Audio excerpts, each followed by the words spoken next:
Hey guys, कैसे हो आप सब। सो गाइज, आज हम एक्सप्लेन करने वाले हैं आइसलैंड सीजन 1 के एपिसोड नंबर 1 को। एपिसोड की शुरुआत में एक लड़की हमें तमरा नाम के स्थान के बारे में बता रही है। वह कहती है कि यह पहले ही बहुत ही बढ़िया हुआ करता था, लेकिन बाद में मॉन्स्टर ने यहीं पर हमला कर दिया। उन्हें रोकने के लिए भगवान ने डोल हरबैंग बनाए, जिससे ये मॉन्स्टर काबू में आ गए थे। अब हमें एक आदमी को दिखाया जाता है जो कि फोटोग्राफर होता है। इसके अलावा एक दूल्हा और दुल्हन भी होते हैं और वह फोटोग्राफर उन दोनों को जेजू द्वीप पर ले जा रहा होता है और यह फोटोग्राफर वहाँ पर इनकी फ़ोटो खींचने वाला है। तभी इस दूल्हे को वहाँ पर कुछ दिखाई देता है। वो उसके पास जाता है, फोटोग्राफर उसे बताता है कि यह डोल हरबैंग है, जो कि पत्थर के बने हुए हैं और एक इंसान जैसे दिखते हैं। तभी वहाँ पर वह दुल्हन एक पत्थर को हाथ लगा देती है। कहती है कि इसको हाथ लगाने से संतान की प्राप्ति होती है।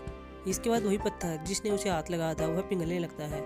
इसके बाद वहाँ पर दो डोल हरबैंग होते हैं और वे दोनों टूट जाते हैं। इसके बाद वहाँ पर दो बड़े गड्ढे बन जाते हैं, जिनमें से बहुत सारा काला धुआं बाहर निकलता है और वह दूल्हा और दुल्हन जो कि उस गड्ढे की ओर देख रहे थे उनके मुंह के अंदर चला जाता है। इसके बाद ये दोनों एक मॉन्स्टर में बदल जाते हैं। अब वो फोटोग्राफर उनकी फोटो खींचने वाला था, लेकिन तभी देखता है कि वहाँ पर कोई नहीं है। वो उन्हें पुकारता है, लेकिन कोई आवाज़ नहीं आती। इसके बाद फोटोग्राफर अपने पीछे देखता है और उसके पीछे दूल्हा होता है, जो कि एक मॉन्स्टर में बदल गया है। वह यहाँ पर बहुत डर जाता है। अब वह दूल्हा उस फोटोग्राफर को मार देता है और वहीं दूर में दिखाया जाता है कि एक आदमी अपने हथियार के द्वारा दूल्हे के मुंह पर वार करता है और वह हथियार उसके आर पार हो जाता है। इसके बाद उस आदमी को दिखाया जाता है जिसने ऐसा किया है और उस आदमी का नाम वान होता है। और यहीं पर हम दुल्हन को भी देखते हैं, जो कि अभी जिंदा है। अब एक फादर को दिखाया जाता है, साथ में उसका बेटा भी होता है। अब ये दोनों एक फोटो को देख रहे होते हैं, जिनमें एक लड़का और लड़की होती है और उस फोटो में से खून आ रहा था। अब वो फादर अपने बेटे से कहता है जियोवानी को बुला कर लाओ, और यहाँ पर जियोवानी एक पुजारी होता है। वहीं हम जियोवानी को देखते हैं, जिसने एक लड़की को बांधा हुआ है क्योंकि वह एक राक्षस है। अब वह उस लड़की के ऊपर एक क्रॉस का निशान लगाता है, जिससे वह लड़की चिल्लाने लगती है। साथ में वह उस मॉन्स्टर के ऊपर एक पेय पदार्थ भी डालता है। तभी वहाँ पर वह लड़का आ जाता है और उसे कहता है कि बहुत बड़ी गड़बड़ हो गई है, आपको चलना होगा। इसके बाद जियोवानी नीचे आ जाता है और वह उस लड़की के फादर से मिलता है, जहाँ जियोवानी उस आदमी से उस लड़की के बारे में पूछ रहा होता है, जो कि इस तस्वीर में है। वह आदमी यहाँ पर बताता है कि यह एकमात्र ऐसी लड़की थी जिसने दुनिया को सुरक्षित रखा और उसे संतुलित किया, लेकिन अब यह मारी जा चुकी है। साथ में इस फोटो में जो लड़का होता है उसे उस लड़की को मारा था। ये सब बातें वह आदमी जियोवानी को बता रहा है। वह आदमी कहता है कि यह सब एक संकेत है कि दुनिया फिर से मिटने वाली है। यहाँ पर जियोवानी कहता है कि हम क्या कर सकते हैं। वह आदमी बताता है कि हमारा एक नया रक्षक है। साथ में यह आदमी जियोवानी को एक और फोटो दिखाता है, कहता है कि एक लड़की है और किस्मत इसे फिर से जेजू द्वीप ले जाने वाली है, इसलिए तुम जेजू द्वीप जाओ और वहाँ पर तुम उस रक्षक की दुनिया को बचाने में मदद करो। अब एक लड़की को दिखाया जाता है। इस लड़की का नाम वोन मीहो होता है। साथ में इसका एक सेक्रेटरी भी होता है जिसका नाम कांग होता है। साथ में वोन मीहो के फादर का यहाँ पर एक होटल होता है जिसका नाम डेहन होता है। और अब वोन मीहो यहाँ पर एक तस्वीर को दिखा रही होती है। साथ में यहाँ पर मीडिया वाले भी होते हैं, जो कि उसकी फोटो खींच रहे होते हैं और मीडिया वाले सवाल जवाब भी कर रहे होते हैं। अब वो वोन मीहो वहाँ से आ जाती है और अपने फादर के पास आती है। साथ में कांग भी उसके साथ होता है। अभी तीनों मिलकर खाना खा रहे होते हैं। तभी वहाँ पर एक लेडी आती है और इसके बाद कांग और यहाँ पर वोन के पिताजी वहाँ से चले जाते हैं और यह लड़की वोन मीहो की चाची होती है। और यहाँ पर वोन मीहो की चाची कहती है कि यह होटल मेरा है। वोन मीहो बताती है कि यह होटल तुम्हारा नहीं है। वह कहती है कि 40% हिस्सा डेहन ग्रुप के अंदर आता है और 25% मेरे पिताजी के पास आता है और आपके पास तो सिर्फ 17% ही है। और वह कहती है कि मैंने मेरी बात तो की ही नहीं, मेरे पास 18% आता है। अब वोन मीहो की आंटी यहाँ पर बहुत ही गुस्सा हो जाती है, उस पर चिल्ला रही होती है। वह कहती है कि तुम सिर्फ एक गलती करो, उसके बाद मैं तुम्हें देख लूँगी और यह होटल मेरा हो जाएगा। अब हमें वोन मीहो को दिखाया जाता है, जो कि गाड़ी में बैठी हुई होती है और कहीं पर जा रही होती है। साथ में कांग भी होता है, जो कि गाड़ी चला रहा होता है। इसके बाद इनके सामने गाड़ी आ जाती है, जो कि जानबूझकर आई थी और फिर वोन मीहो की गाड़ी उससे टकरा जाती है। अब कांग अपनी गाड़ी से उतरता है और जो गाड़ी इनकी गाड़ी से टकराई थी उसके अंदर से एक आदमी बाहर आता है, जो कि बहुत मोटा आदमी होता है। साथ में एक आदमी और आता है और यहाँ पर कांग उनसे कह रहा था कि यह तुम्हारी गलती है, तुम अचानक से मेरी गाड़ी के सामने आ गए। तभी वहाँ पर दूसरा आदमी उसे मारने वाला होता है, लेकिन तभी वोन मीहो अपनी गाड़ी से उतर जाती है और वह उसे कहती है कि हमें माफ़ कर देना। वह आदमी कहता है कि आपको माफ़ी मांगने की कोई जरूरत नहीं है, माफ़ी यह मांगेगा। इसके बाद वह झुकता है, लेकिन वह आदमी कहता है कि और झुको, और इसके बाद वह उसके साथ बदतमीजी करता है। लेकिन तभी वोन मीहो उस मोटे आदमी को नीचे गिर देती है और वही दूसरा आदमी उसकी वीडियो बना रहा होता है। वह नीचे पड़ा हुआ आदमी कहता है कि वीडियो बन गई ना। वह कहता है कि हाँ। इसके बाद ये दोनों गाड़ी में बैठ जाते हैं और वहाँ से चले जाते हैं। लेकिन वोन मीहो उस पर चिल्ला रही होती है जब ये जा रहे होते हैं। यहाँ पर वोन मीहो को पता चल गया था कि क्या करने वाले हैं। इसके बाद ये न्यूज़ सभी अखबारों में आ जाती है, साथ में एक टीवी चैनलों पर चलती है कि डेहन होटल के ओनर की बेटी ने किसी को पीटा है और इसी वजह से इनके होटल के शेयर भी नीचे गिरने लगते हैं। इसके बाद वोनमियो अपने पिताजी के पास आ रही होती है, वहीं उसकी आंटी होती है और यहाँ वोनमियो कहती है कि यह तुम्हारा काम है, मुझे पता है। उसकी आंटी कहती है कि मैंने तुमसे कहा था, बस एक गलती करो फिर मैं तुम्हें देख लूँगी, और अब सब कुछ वैसा ही हो रहा है। अब वोनमियो कमरे के अंदर आती है जहाँ उसके पिताजी होते हैं, साथ में एक और आदमी होता है। अब यहाँ पर मियो को बताया जाता है कि तुम्हारी वजह से हमारे होटल के शेयर नीचे गिर रहे हैं, इसलिए तुम यहाँ पर काम नहीं कर सकती, और अब वह उसे जेजू द्वीप भेजना चाहते हैं। लेकिन यहाँ पर मियो कहती है कि मैं जेजू द्वीप नहीं जाने वाली। वह कहती है मुझे तमरा जाने दो और वहाँ पर मैं यूनिवर्सिटी में पढ़ा लूँगी। इसके बाद यह तमरा जाती है, साथ में कांग भी इसके साथ होता है। लेकिन जब ये एयरपोर्ट के अंदर आते हैं तो वहीं पर मीडिया वाले आ जाते हैं और वहाँ पर मियो किसी तरह वहाँ से चली जाती है। इसके बाद मियो पार्किंग के अंदर आ जाती है और वहाँ पर कांग से बातें कर रही होती है। वह कहती है कि मैं पार्किंग में आ गई हूँ और वह यहाँ पर गाड़ी के बारे में पूछ रही होती है।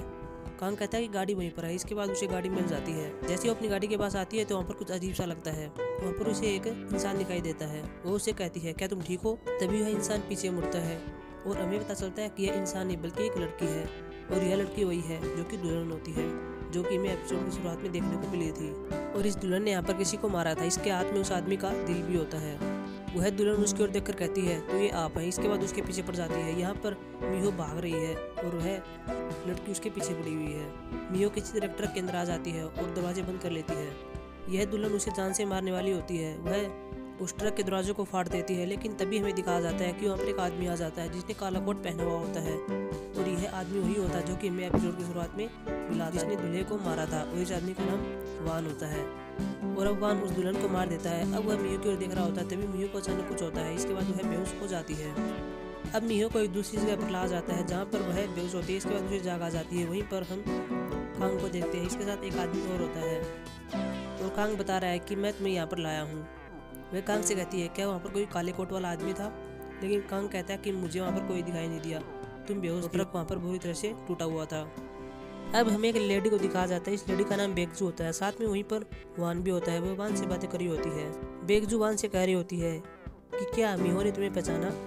लेकिन यहाँ पर वान कहता है कि नहीं, उसने मुझे नहीं पहचाना। बेगजू कहती है कि शायद उसे कुछ याद नहीं है, उसे याद आने में टाइम लगेगा। साथ में वान बेगजू को कह रहा है कि एक मॉन्स्टर ने उस पर हमला किया था और वे इस मॉन्स्टर को वासना दानव कह रहे हैं। अब हमें प्राचीन जेजू द्वीप को दिखाया जाता है जहाँ पर कुछ लोग एक जगह पर आते हैं। उस जगह का नाम तैमनाबुक होता है और यहाँ पर वासना दानव ने सभी लोगों को मार दिया था, लेकिन एक परिवार के अंदर एक बच्चा बचा हुआ था और वे इसे देख लेते हैं। इसके बाद वे उस बच्चे को यहाँ से ले जाते हैं। तभी वे लोग जो कि इस बच्चे को ले गए थे उनमें से एक आदमी एक बाबा के पास आता है जिसका नाम जोंगरीयोंग होता है, और वह जोंगरीयोंग से कह रहा होता है कि वासना दानव ने सभी लोगों को मार दिया, लेकिन एक बच्चा बचा हुआ है, उस पर कोई असर नहीं हुआ।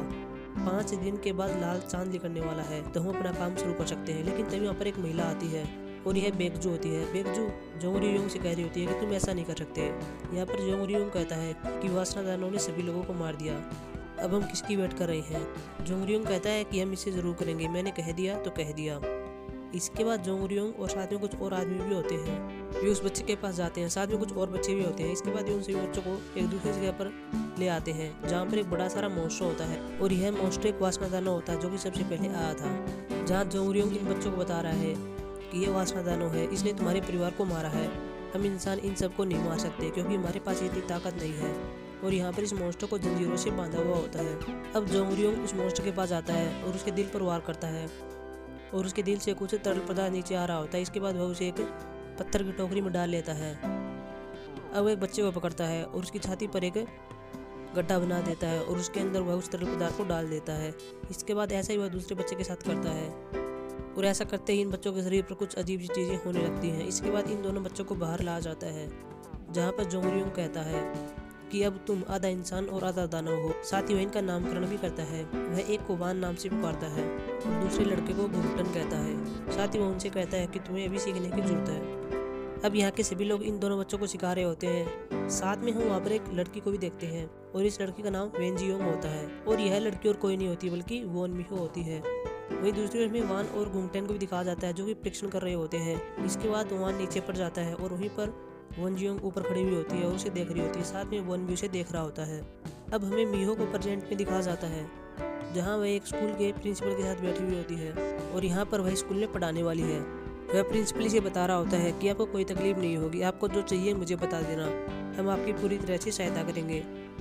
अब मिहो वहाँ पर कुछ बच्चों के पास आती है। वहाँ पर एक लड़की होती है जो कि मिहो से अच्छे से बात नहीं कर रही थी। अब मिहो वहाँ से आ जाती है और एक कमरे के अंदर आती है जहाँ पर बहुत ज़्यादा दूर थी। इसके बाद वह लड़की वहीं पर आ जाती है जो कि वह पहले उससे अच्छे से बात नहीं कर रही थी। यहाँ वह ऐसी बात करती है लेकिन बाद में हंसने लगती है और यहाँ में पता चलता है कि ये दोनों दोस्त हैं और ये दोनों पहले मजाक कर रही थी। अब मिहो को दिखाया जाता है जो कि अपनी गाड़ी में जा रही होती है, साथ में कांग भी होता है जो गाड़ी को चला रहा होता है। इसके बाद मिहो अपने फ़ोन को देखती है और उसे पता चलता है कि उसकी आंटी को देहन ग्रुप का अध्यक्ष बना दिया गया है। इसके बाद वो अपने पिताजी के पास कॉल करती है और कहती है कि ये सब क्या है। उसके फादर कह रहे होते हैं कि तुम्हारी आंटी को भी एक मौका मिलना चाहिए, अगर वह सही नहीं करेगी तो हम उसे बाद में देख लेंगे। मिहो कहती है कि वह अच्छी नहीं है, उसी ने मुझे इन सब में फंसाया था, लेकिन उसके पिता कहते हैं कि नहीं, ऐसा कुछ भी नहीं है। इसके बाद मिहो फ़ोन को कट कर देती है। अब मिहो के पास एक लड़के का और फ़ोन आता है जो कि सचिव होता है और वह मिहो को कह रहा था कि आपने जैसा कहा था मैंने वैसा ही किया, मैंने वहाँ पर जांच की और मुझे कुछ फ़ोटोज़ मिली हैं, मैं आपके पास सेंड करता हूँ। इसके बाद उन फोटो को देख लेती है। अब वह कांग को कहती है कि गाड़ी यहीं पर रोको। अब मिहो गाड़ी से नीचे उतर जाती है। तभी कांग पूछता है कि क्या हुआ और मिहो उसे कह रही होती है कि तुमने मुझे धोखा दिया है। वो उन फोटो को उसे दिखाती है। वह कहती है कि मेरी आंटी ने तुम्हें कितना पैसा दिया था। साथ में वह कहती है कि मैंने तुम्हें परिवार माना था लेकिन तुमने मुझे धोखा दिया। मिहो कहती है कि अब तुम मेरे साथ काम नहीं कर सकते। वह कहती है कि वेतन के रूप में मैं तुम्हें अपनी गाड़ी दे रही हूँ। इसके बाद वह गाड़ी की चाबी कांग की ओर फेंक देती है और मिहो वहाँ से जाने लगती है। यहाँ पर कांग बहुत ही रो रहा था, साथ में मिहो भी रो रही थी जब वह जा रही थी, क्योंकि मिहो कांग के साथ काफ़ी दिनों से रह रही थी और उसे अचानक से छोड़ा नहीं जा सकता था, इसलिए वह रो रही थी। वहीं हम कांग को देखते हैं जिसके पास अचानक से बहुत सारा धुआं आता है और वो उसके मुंह के अंदर चला जाता है, जैसा कि एपिसोड की शुरुआत में दूल्हा और दुल्हन के अंदर गया था। अब मिहो सड़क पर जा रही होती है और अपने सचिव के पास फ़ोन कर रही होती है ताकि उसके लिए गाड़ी बेच सके, लेकिन उसके फ़ोन में नेटवर्क नहीं होता। तभी उसके सामने कांग आ जाता है। मिहो कांग से कह रही होती है कि तुम्हें और कुछ कहना है क्या, तुम यहाँ पर क्या कर रहे हो। कांग अपनी गर्दन नीचे किए हुए होता है। वह कहता है कि तुम यहाँ से नहीं जा सकती। इसके बाद मिहो उसके हाथों की ओर देखती है जो कि एक मॉन्स्टर में बदल जाते हैं और यहाँ पर कांग की आंखें भी पीली हो जाती हैं। इसके बाद कांग तेजी से मिहो की ओर बढ़ता है लेकिन मिहो उसे अपनी एक लात मारती है और कांग नीचे पड़ जाता है। इसके बाद मिहो वहाँ से भाग जाती है। अब मिहो जंगल में भाग रही होती है लेकिन तभी कांग उसके पास आ जाता है और उसकी गर्दन को पकड़ लेता है। वहीं दूसरी ओर हमें वान को दिखाया जाता है जो कि तेजी से उनकी ओर आ रहा होता है और अब वह कांग का हाथ काट देता है और फिर वह एक जगह पर रुक जाता है और अब मिहो वान को देख रही होती है और वान मिहो को देख रहा होता है और इसके बाद इस एपिसोड को समाप्त कर दिया जाता है। सो गाइस, ये थी हमारी एक्सप्लेनेशन आइसलैंड सीजन 1 की एपिसोड नंबर 1 की। आशा करूँगा आपको पसंद आई होगी। वीडियो को लाइक करें, चैनल को सब्सक्राइब करें और वेट करें एपिसोड नंबर 2 की। Thank you.